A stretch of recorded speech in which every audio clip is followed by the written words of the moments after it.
Icala lokubulala ecaleni likaNandipha selihoxiswe noma-ke lihoxiswe izolo, bathi-ke ubufakazi abuhlangani. Kuthiwa-ke i-NPA ithi yalihoxisa icala lokubulala elibhekene noyise noma-ke kadokotela obekulindeleke ukuthi liphinde libekwe-ke indodakazi yakhe uNandipha Magudumana. Bathi ngemva kokucubungula kahle ubufakazi bayalihoxisa ngokuphelele leli cala noma-ke selibhekene necala lokuphazamisa ukusebenza kwengalo yomthetho. Seyitholile-ke ibheyili.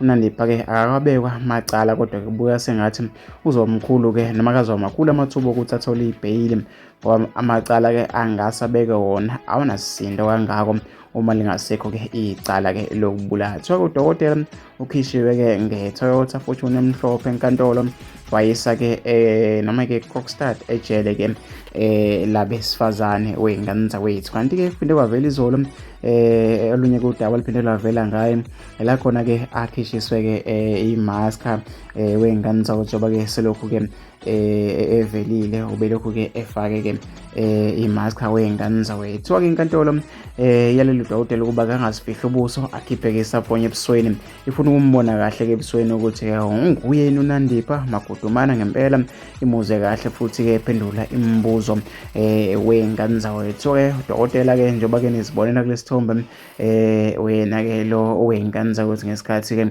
ezivula-ke ubuso, kanti uyise wakhe ukhishwe ngebheyili-ke ka-R10,000 khona izolo. Kuthiwa-ke kayophumula-ke ekhaya, engalinge kazama ukuxhumana nabasolwa-ke nofakazi bombuso okubhekene-ke namacala okubulala, ukusiza-ke sigelekeqe ukuba-ke seqe-ke ejele wey'ngane zawethu. Udaba-ke lweNandipha lona-ke luhlehlisele noma-ke luhlehlisiwe ukuze-ke azokwazi-ke ukufaka-ke isicelo sokudedela ngebheyili wey'ngane zakhe. Kuthiwa kumsolwa wesithathu osebenza-ke kwijele i-G4 eseMangaung uveze ukuthi-ke wakwaboshwa ngecala-ke lokweba, noma kuvele ukuthi wakwaboshwa ngecala lokweba imfuyo ngo-2002, wagwetshwa-ke ngo-2004.